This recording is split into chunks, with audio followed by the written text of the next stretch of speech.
Hi everyone, good afternoon or maybe good morning, depending on where you live around the country. I'd just before we start, like to acknowledge the traditional custodians of the land we're on today, my land, your land, wherever you're from also, and thank them for their past and present and future leadership. So this afternoon is one of many webinars that we've been doing for talking about the nomination to our Indigenous Allied Health Board. For some people, you might know me. If you're a member, most people would know me, but my name is Nicole Turner. I'm a Kamilaroi woman. I'm current chairperson of Indigenous Allied Health and very proud to be in this position. I have some notes in front of me, so I apologise for looking down, looking up, but as it's Friday, the end of the week, my brain is a bit mushy, so I've just got notes here to remind me of what I need to say. So I've been in the position as a director for the last 5 years on the board, and the last 2 years I've been chairperson, which is a great privilege to be in that position. This is the last webinar for the nomination series. Through 2018, the board discussed, this year, the board discussed in one of our meetings, how do we encourage more people to nominate to be a director for IHA, and what can we do to help people feel confident enough to nominate for the board? So that's where the idea comes of having webinars. So we've had 3 so far, this is number 4. So if you haven't watched the others, have a look and you can get that off our website or ask the Secretariat where they are. So the feedback's been really positive and people feel more confident now about having their questions answered and about also nominating for the board. So there's been different aspects discussed over the last 3 webinars around how do you nominate, what sort of responsibilities will you have, your roles, how much time you need. So some of the common questions about what is needed to be on this board. So I'm going to talk a bit about our board and also a bit about the organisation and as a board what we do. So we're a very high functioning organisation and we do above and beyond what we are required to do from our funding agreement, but our main focus is Aboriginal and Torres Strait Islander allied health workforce in Australia. So we've achieved so much in the last few years, which I'll mention a bit also as we go along, but you can also see in our annual report that's coming out soon and previous annual reports, or have a look on our website. Or if you come to any of our forums or our forum that's happening soon, you'll also see how much we've done and what else we're doing in the country. So we are functioning at a high level within a board, but we couldn't do this without having a very good CEO and very good secretariat that we work very well together. And that's also a good combination how governance works well, is having a very good functioning board and a functioning CEO and a functioning secretariat that all work very well together, which makes a very good functioning organisation. So as a board, we take our roles very seriously. We're in charge of a national organisation. So it's a very, lots of roles and responsibilities that we take very seriously, and lots of high workloads also. Over the last few weeks, people have asked me and said, well, I'm not sure, I don't know much about what it sort of is to be on a board and governance and different things. So all boards are different, and all different levels of board. A community board, a state board and national board are very, very different. Governance is the same to a certain degree, but the levels are different. So at the start of each year, we do intensive governance training with all directors. It doesn't matter if you've already done that training before. Each year, at each start of year, we do it. We also do extensive financial training also. So all the board has to do that. That's a requirement to be there at that first board meeting to have this done, usually in February. And that is a requirement with our constitution and within our governance. So there's also opportunities throughout the year to further your skills in governance or different company directors courses that we have opportunities to go to, and also more financial training if needed. The auditor comes in also and talks to us about what is our auditing look like and all the aspects around that. So we cover everything, and we know, which we need to know also, every part of what's happening with our organisation. So that's critical. The role of the board is to govern IHA as an organisation, and as I said, it's a very serious role. The board has authority to determine matters relating to the direction, control, policies, practices and management of IHA. As a board, we formulate strategic plans, strategic directions, and we have the current strategic plan for 2017-2020. That's ongoing at the moment. We have 4 main priorities in that plan. They are support, grow, transform and lead, and lots of other little branches come off each of those priorities, which has to do with what we do with our members. We have a vision, a purpose, shared values and principles also that you can see on our website. As we're in the second year of our strategic plan, we are optimistic about the opportunity to transform the health system. That's one of our main roles. We want to make the health system culturally responsive and make sure all our allied health, Aboriginal and Torres Strait Islander allied health professionals are in a very good, culturally safe health system. We welcome the National Aboriginal and Torres Strait Islander Health Plan and Implementation Plan, and envisions a health system free of racism, which is still happening a lot at the moment. There's a lot of racism out there in the health system, and we're working hard to eliminate that and especially help our Aboriginal and Torres Strait Islander allied health professionals through that system also. The strategic plan is owned by the IHA members, a committed collective of Aboriginal and Torres Strait Islander and non-Indigenous people in organisations who are our shared vision and believe in the essential role allied health plays in a holistic, culturally responsive health system. So you might hear me talking about culturally responsive health system, and that is one of our main goals in making the health system culturally responsive.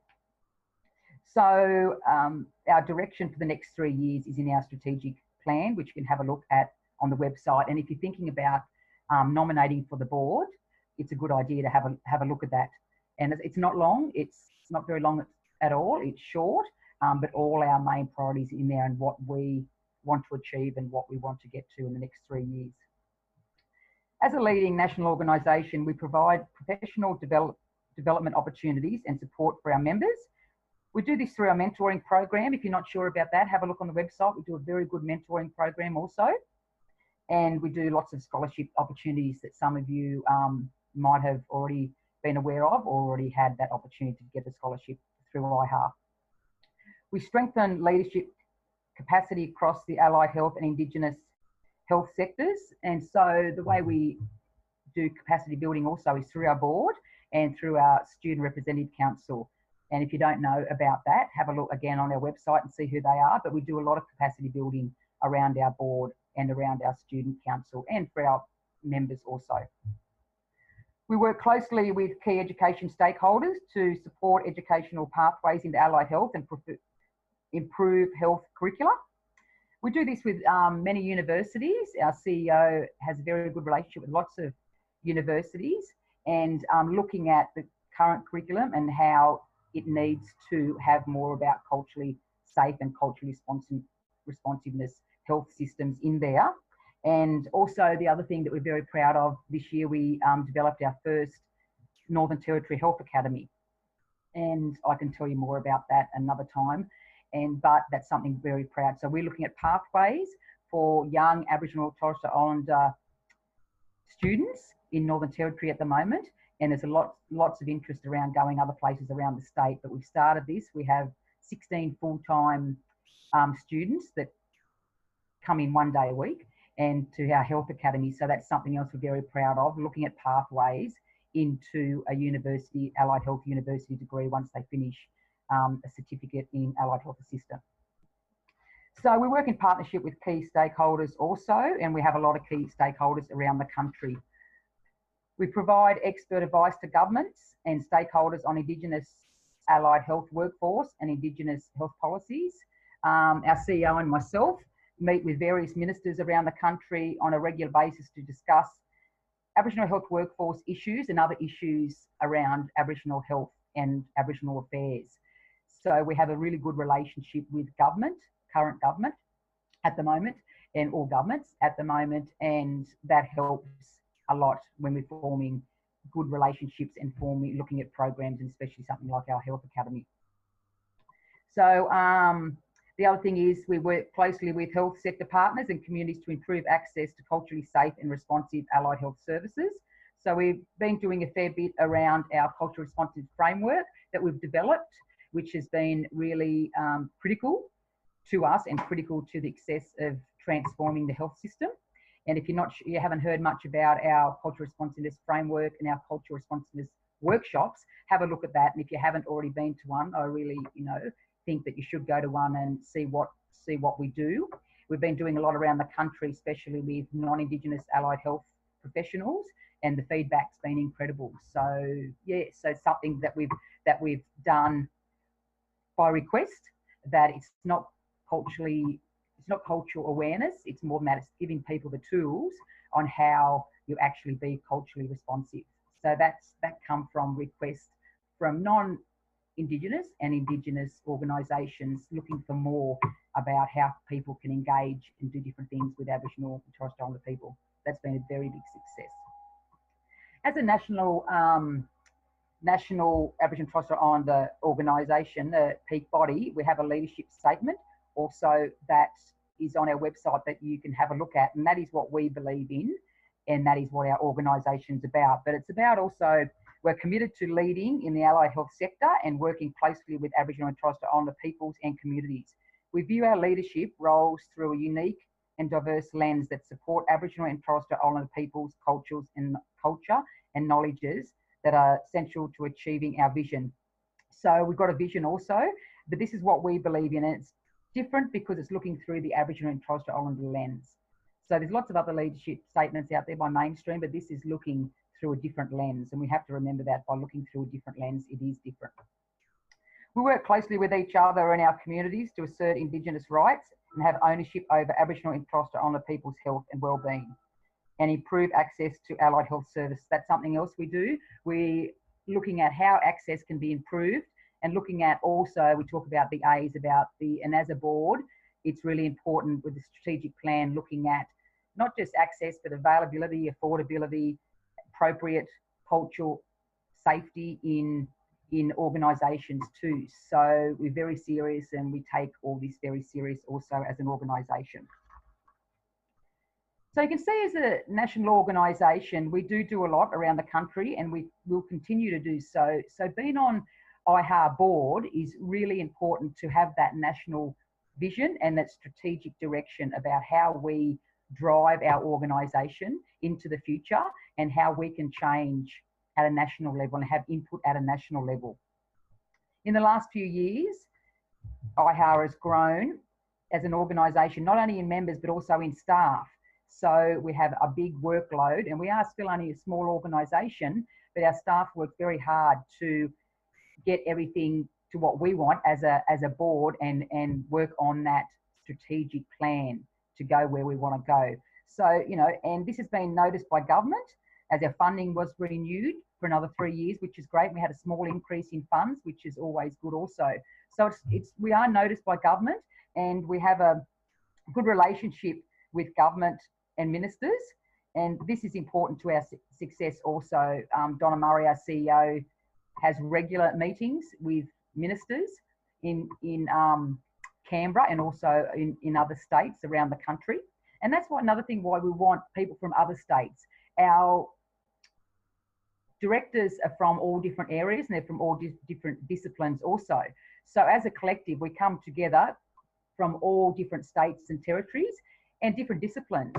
We have 5 or 6 different disciplines on our board, which can be challenging at times, but we all come together for the strategic plan and for the strategic direction of our organisation. And that's what it's about. It's about coming in, that's the hat you put on when you come into the boardroom. You are IHAR, and you're there for IHAR, and that's what we do. And as I said before, we're very high functioning and very proud of what we've done so far in the last few years. And as I said, it's really important that we do show very good leadership to our government and for our members, importantly for our members, because our members are the ones that are in control of our organisation. So they vote us in and we are there for the members.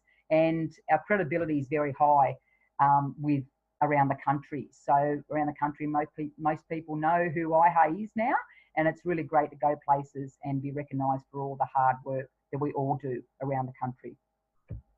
So, and also we're involved in a lot of national campaigns and national organisations, other organisations, and we're also involved in the National Health Leaders Forum, which our CEO sits on, and IHA is involved in that, and that's the National Aboriginal and Torres Strait Islander Health Leaders from the country sit on that forum. So that goes to government and ministers' feedback about what's said in that and in that forum, and the other thing is government and ministers send to that forum about interesting things they want to know about also.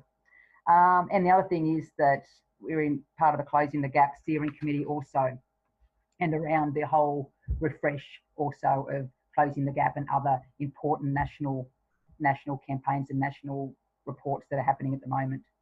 So the rewards of being a director on a board like IHA are endless.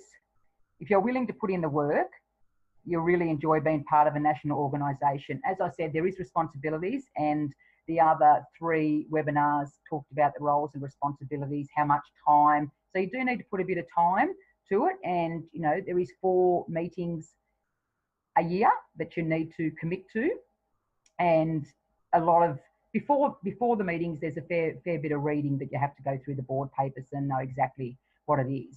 But if you're willing to be involved and be motivated and confident about doing this, I really think you should apply, because you'd be great on there. And as we know, you know, you're all leaders in this space and you've done the hard work to get your degree, and there's lots of obstacles and challenges through that to get to where you are now.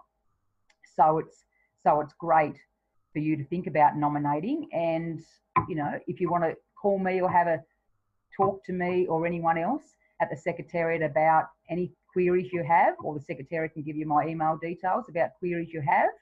I'm happy to have a chat about that. But as I say, you know, be confident, have a go, and what's the worst can happen? You might put your hand up to be elected, and you mightn't get elected, and you do it again next year. So, I mean, it's a great experience to even go through that process, to have a go. But it's also about looking at strategic business and being on a national organisation. I have learnt so much, being a director, and then learnt so much more being the chairperson. And it's great. I pretty much know now at a top level everything that's going on in the country around Aboriginal health, and that's the other thing. I work at a community level, but then I could be working at a community level one day and then be down Canberra one day in Parliament talking about national issues. So that's how exciting it is, I suppose, and it's really exciting, and it does give you lots of confidence knowing that you're part of a Indigenous national Indigenous organisation. And the other thing is that changing the future for our people, we have to put our hand up and be confident to have a go and get up there to the top and change. That's the only way we're going to change the future, is be leaders. I mean, you can change your future, be leaders everywhere, but at a national organisation, you have quite a good voice at the top, and be able to talk to ministers and have the opportunity to talk to people about changes, policies, and what needs to be done in this country for our Aboriginal and Torres Strait Islander people. So the other thing, if you want more information about applying for the board, you can get on our website or call the Secretariat, IHA head office in Canberra. And the other thing is that I hope to see you all at our forum that's at the end of the month, and make sure you make yourself known to me if I haven't already met you. And you've got till Monday afternoon to nominate for the board. So it's all on our website. As again, if you're not sure, let someone know. But I look forward to looking at all your nominations, and don't be scared. Put your hand up, because it's the only way we can make a difference in this country, by putting your hand up and saying, I'm happy to apply for this wonderful, wonderful board. Thank you very much. Bye.